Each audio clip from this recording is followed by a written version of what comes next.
let's get to Mecca. Because Mecca is absolutely important. Without Mecca, everything else comes crashing down. We've got to look and see what's going on with Mecca. Why is Mecca so important?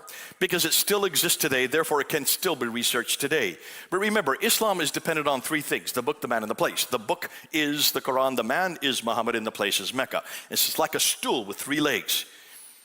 If you start to attack one of the legs and it begins to wobble, the other two begin to wobble as well. If you shut down Mecca and destroy the leg of Mecca, then the other come cascading around. Because it doesn't matter what Muhammad you find, it's not the Muhammad from Mecca.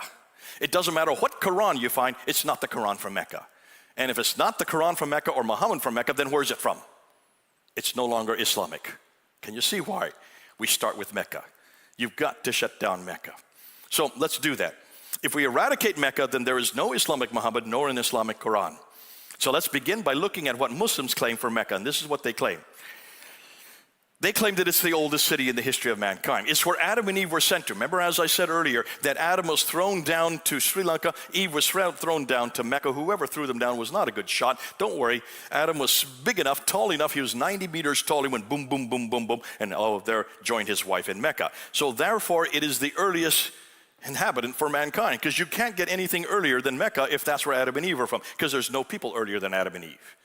So therefore, it's the earliest encampment for mankind. Number two, it's where Abraham lived, according to chapter 21 of the Quran, verse 51 to 71. Abraham was there rebuilding the Kaaba, so it must have existed in 1900 BC.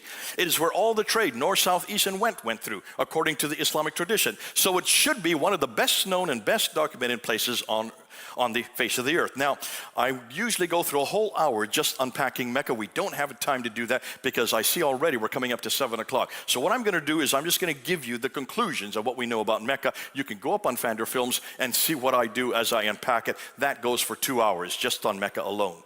When you look at Mecca, conclusion number one, if it did not exist, then neither did Muhammad or the Quran. Since it's foundational for both Muhammad and the Quran, without it, they both fall. It is important for Muslims because they believe that it is the earliest and most important city in the history of mankind, yet references to Mecca in the Quran and traditions do not hold up historically. The fact that it's near Sodom and Gomorrah, no, you know where Sodom and Gomorrah is way up in Israel. That's 1,200 miles further north.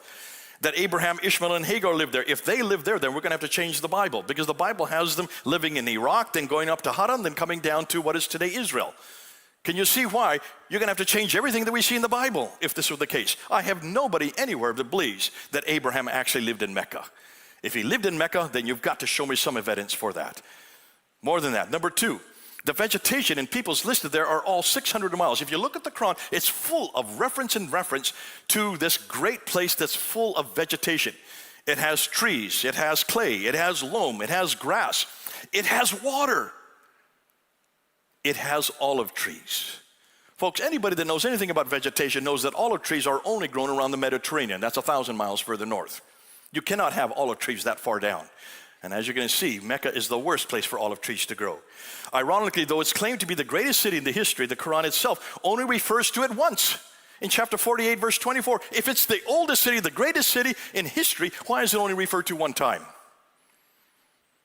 Obviously, the Quran, which was written in the 8th and 9th century, still didn't know much about Mecca, even that late, signifying that the authors either did not consider it that important or it only came into existence much later on. Look at the geography, 65 geographical names that are listed in the Quran. When you look at that, it says that these people from Thamud, 24 times it refers to the people from Thamud, that this prophet doesn't name his name. Isn't it interesting? Muhammad's only named 4 times in the Quran, yet he is having this relationship with these people from Thamud. 24 times he relates to these people from Thamud. Thamud is Nabatea, folks. That's in Jordan. That's 600 miles to the north. He's having these relationships. 23 times he goes and meets these people from Ud. That is the Uz, the city, the country of Ud, the people of Uz that is in the Bible. That's way up in Jordan. That's 600 miles to the north. 7 times he has this relationship with the people from Midian. You know where Midian is? It's just south of where the people from Ud and the people are the Nabateans. Again, in southern Jordan. These people live 600 miles to the north. If he was having a relationship with them and he lived way down in Mecca, take a look where Mecca is. It's way down here. See Mecca way down here? There's Ud, there's Thamud, there's Midian, way up here. Do you notice it? There's Mecca down here, Ud, Thamud, Midian. There's 600 miles. That means he'd have to go 600 miles up and 600 miles back in one day, 1,200 miles. You can't do that by camel. You can do that by helicopter. Airplane, yes. But they didn't have those in the 7th century, not that I know of. So you can see whoever wrote the Quran did not live that far south. He lived way up there, up in the north. Ooh, you're going to love that. So, geographically speaking, we've got the wrong man. Now, let's continue on. The Quranic Arabic, as well as the supposed prophets, are all situated to the north. When you read the Quran, when you open it up and just read the Arabic, look at the Arabic that's here. You can all read it. I know you can, so just read it with me. And what do you notice? There's an alaf maksura there. There's the tar marbuta there. You know there's a definite article, the al, right? All the way through the Quran. That is the wrong Arabic for Mecca and Medina. The Arabic that is used in Mecca and Medina is Sabbaic Arabic, which is from Yemen. They don't have the tar marbuta. There is no alaf maksura. There is no definite article. This Arabic is from what is today Jordan, 600 miles to the north. Have I not said that already? All the geographical locations are up there, so is the Arabic. It's the wrong Arabic for that part of the world. Let's continue on. Mecca is where Muslims contend that between 70 to 300 prophets are buried. And when you die, you are buried within 24 hours. If that is the case, they're all buried around the Kaaba, it says. And they're all buried in a kneeling position so they can be preserved and keep praying. If that is the case, they're still preserved today. Yet look at all of the construction that's going on in Mecca today. When you look at Mecca today, look at all these towers. Look at that big clock tower, the 4th highest building in the world. There it is right there, looking down onto the Kaaba. There's the Kaaba and there's the clock tower. The 4th highest building in the world. Look at all these cranes. Look at all these buildings, 62 skyscrapers. When you build skyscrapers, you've got to dig deep foundations, do you not? And when you dig deep foundations, you come across artifacts, do you not? And the archaeologists show up. They start licking their lips because that means you're going to find all these artifacts that start to recreate the history of the city. We've asked the archaeologists who live in Mecca, what have you found? And they look down at their shoes. Not a thing. They've not found a thing there. Oh, they did find ruins from an Ottoman fort from the 13th century AD. Not BC, but AD. Ooh, that's only 700 years ago. Can you see why no one wants to talk about this? And that's why they're now building all these buildings to cement the whole case over. If you look here, they have now destroyed Khadija's house, the wife of Muhammad. They destroyed her house. They destroyed, right there is where the Muhammad was born. There's Khadija's house. There's where Muhammad was born right there. They're destroying all these so that they're covering up with cement so no one can ask this question. You cover up the evidence with cement because they know there's nothing there. Absolute nothing there. They have to find 300 prophets. They can't even find one. When you then ask the surrounding nations, now Dr. Patricia Corona was head of department at Oxford University. She wrote a book called Meccan Trade and the Rise of Islam. Now this woman reads and writes 15 archaic languages. She reads Akkadian, she reads Nabatean Aramaic, she reads Syro-Aramaic, she reads languages you've never even heard of before. She's one of the only ones in the world that can read these languages. Hugely, hugely important. And so she decided to go back to the original documents to ask, where is this Mecca that you're all talking about? Which is a pretty important question to ask, isn't it? If it's the oldest city in history, it's where Abraham lived, it's where the center of trade, north, south, east, and west. So she went down to the southern part down here. She went to the Hadramat and she went to the Himyar. No one had heard about that. She read the original documents. She went to the Hadramat area. No one had heard about it. She went and asked the Persians. She went and asked the Romans. She went and asked the Assyrians. She went and asked of all these great empires. Not one word about Mecca in any of them. She went and asked the Nubians over here, and she went up in the Nabateans. She went to all the surrounding nations, read all their original documents, and could not find one reference to Mecca in any of their documents. She wrote her book, Meccan Trade and the Rise of Islam, in 1987, got death threats from Muslims there at Oxford University, had to move up to Cambridge. And that's where I got to meet her, and she helped me when I started my doctorate, my PhD. And I did my first debate with Dr. Jamal Badawi, and I used only her material. I went up to her office the week before the debate up there in Cambridge, and I said, can you help me? I have 10 historical questions. So she looked at my 10 historical questions and says, here, don't say that, say this. Here's a better way to say it. Here's something you haven't thought of. After about 3 hours, I turned to her and says, why aren't you doing this debate? You're the world's leading authority on Mecca. You read and write 15 languages. I hardly even read and write 3 or 4. And look at you have been able to find. You should do this debate. She looked at me and she started laughing. She said, Jay, I have a chair to protect. I have an institution to represent. I can't do this debate, but you have no chair to protect. And the only person you're responsible to is Jesus Christ. You have all the freedoms to this debate, but I don't. And she was absolutely correct. This is in 1995 she told me this. We as Christians can do something that even the historians can't do. Even the greatest scholars today cannot do this debate. It's too dangerous. They will be killed. But we don't care if we're killed. We have someone who protects us, and Patricia Crone knew that. She knew something that you all know as well. This is our material. This is our debate. We can do this like no one else can. But see how devastating this critique was.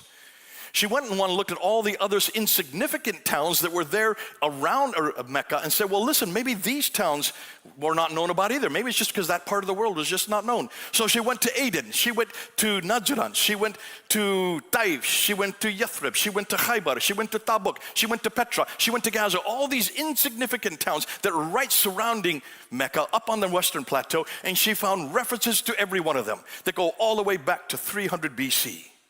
Every one of these towns was well known. Not one word about Mecca. What does that tell you? It just has no history. There's nothing historical about it. And the reason, when she looked at the trade routes, and she went and looked to try to find the trade route, that's why she wrote the book. She noticed that all the trade routes, if you look and see, they're all on the western plateau. Look at this picture here. There you can see. There's Sana, there's Najran, there's Taif, there's Yathrib. Tabuk, Khaybar, there is Gaza. Notice they're all up on the western plateau. That's where the water is. Where's Mecca? You can see it's off the western plateau, 3,000 feet off. Why would you go down to a little hamlet that has no water if you have camels? No wonder, it's not on the trade route. That's why no one's heard of it. Up to 741 AD, no historian nor geographer had ever referred to the city. She went to look at Ptolemy. Now, Ptolemy is the great geographer of the Arabia. He wrote his book in the 2nd century AD, and he wrote all about Arabia. So she went to look at his book, and she went to look at the maps. She went map after map after map that recreated what Ptolemy had said. And what was conspicuously missing on every one of these maps, what was conspicuously missing in his geography of Arabia was the city of Mecca. Not one reference to it. Proving even as late as the 2nd century AD, there was no reference to this city. Neither the land trade route along the Arabian Plateau nor the Red Sea trade route along the eastern African coast supports an early Mecca, proving that none of the trade went via Mecca at all, confronting the notion that it was even the center of trade. And why? Here's the reason why no one has heard of it. Just 2 words: no water. Just look at that picture of Arabia. There's Mecca and Medina. See it there? Mecca and Medina, right in the middle. It's in the middle of a desert. If there's a desert, there's no water. No water, no food. No food, no people. No people, no towns. No towns, no city. No cities, no history. No civilization at all. How long did it take me to say that? 5 seconds. That's all you need to say. If there's no water, there's no food. There's no food, there are no people. No people, no towns. No towns, no cities. No cities, no history. No civilization. No wonder no one's ever heard of Mecca. It's in the wrong place. You can't have a history without water. And that's why everything we're finding in the Quran, in all the traditions, is way up north. Why? Because that's where the water is. Mesopotamia, the land of the 2 rivers. Everything is up in the north, 600 to 1,000 miles further north, or down in the south, because that's where the water is. Despite Muslims claim that they had the Zamzam well, and therefore the Zamzam well gave them all the water they need, and it's there today. You can see it right next to the Kaaba, 30 feet away from the Kaaba. The Zamzam well not only outfits all the people in the world, 1.9 billion people can drink Zamzam water. You go to any Muslim bookstore, and you can see Zamzam water in liter jars, all from that little well. 4 million people come and do the Hajj every year, and they all drink Zamzam water from a well that's only 30 feet across and 50 feet deep. Where do you think the water comes from, that Zamzam well? Well, just go up on Wikipedia and find out. I did a whole research on this. You can find it out yourself. Wikipedia exposes it to you. See, it does not come from Allah like the Muslims say. They say it all comes from Allah, that Allah keeps the water there. No, it doesn't. It has pipes going into it, pipes coming out of it. Just follow the pipes. They go up to these big holding tanks, 11 of the largest tanks in the world, right up there in Mecca, 11 of them holding this water, putting in perfume into the water, and follow where those pipes come from, because you want to see where they get the water from the holding tanks? Just follow the water. It goes down to Jeddah, and it goes down to these desalination plants that you see right there. 27 of these desalination plants. None of it comes from Allah. They're made by Bechtel Corporation, Kansas City, United States. We supply the water. This has nothing to do with Islam. It doesn't even have anything to do with Allah. Thank God for America. Because of Mecca's water problem, Queen Zubaydah had built an aqueduct in 8001. They had such a problem that even as early as the 9th century, they had to build an aqueduct to support the water. Now, what about the Hajj? When you get to the Hajj, you notice what Muslims do. Well, the first thing they do is they circumambulate that square building there. That's called the Kaaba. What does Kaaba mean? Well, it's in Hebrew as well. It means cube. That's what it means in Arabic, in Aramaic, in Syriac, and also in Hebrew. It's the same word. They all come from the same root. Well, where do you think the original cube is? In order to find the original cube, you need to go to Jerusalem. That's where the first cube is. That is where the Holy of Holies, just called the Kaaba in Hebrew. And what did the Jews do whenever they came on pilgrimage to Jerusalem? They circumambulated 7 times going counterclockwise, right? Isn't that exactly what the Muslims are doing? Circumambulating 7 climbs counterclockwise? No Muslim knows why they're doing that. I'll tell you why they're doing it. They're just copying the Jews. It was in Jerusalem. After they circumambulate 7 times, what do they then do? They then run back and forth between these 2 mountains, Safa and Marwa, right there. 7 times. 7? Why number 7? That's the perfect number in Hebrew, right? But notice Safa and Marwa, are those mountains? There's a picture of it. There's another one. Are those mountains? No, they're just rocks, 20 feet high. Children can climb on those. That's Safa, that's Marwa. Obviously, these are not the original Safa and Marwa. This is not where Hagar went to look for water, between the 2 mountains to look for water. When she finally comes back where Ishmael is, there's the water coming out of the ground, and she says, stop, stop, zum, zum. That's why it's called Zamzam well, stop, stop. To understand where those come from, where those are originated, those are not the originals, those are nothing more than facsimiles. Possibly they came from Petra, but the real place they come from is Mount Scopus and Mount Moriah. Mount Moriah is where the Temple Mount is. That's where the Kaaba, the original Kaaba is. That's where the Jewish pilgrims would come and circumambulate 7 times going counterclockwise. Then they go down to the Kidron Valley, come back to Mount Scopus. Those really are mountains. They're still there today. What is the Arabic word for Scopus? Safa. What is the Arabic word for Moriah? Marwa. Marwa and Safa are Mount Moriah and Mount Scopus, Jerusalem. They've just taken what was originally there, brought it down to Mecca, and made nothing more than facsimiles of what was the real mountain. You've got to go to Jerusalem. Everything comes back to Jerusalem. Isn't that interesting? All the different practices they do comes from Jerusalem. No mosque had a Qibla. When Dan Gibson, he went to 100 mosques in the 7th and 8th century, looking at all the mosques as far away as China, as far away as in Kerala. He went to Turkey, he went down to Syria, he went to Africa, he went to India, trying to find the earliest mosques from the 7th and 8th century. And he noticed that all the Qiblas, that means the direction of every mosque, the Qibla wall, where they're all directed to, was towards what he thought was Petra. Not one was towards Mecca. Not one.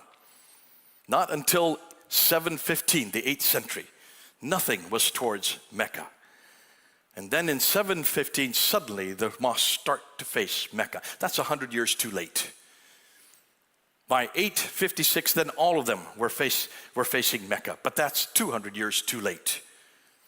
The antecedents for Mecca pilgrimage makes more sense with Jerusalem than they do for Petra or for Mecca, as they are not only earlier, but they have many more functional uses. Conclusion, certainly someone, somewhere, at some time should have known about this city, yet no one, anywhere, nor at any time has, proving that it never existed at the time of Muhammad, nor during early Islam. If Mecca did not exist, then where did both Muhammad and the Quran come from? That's next.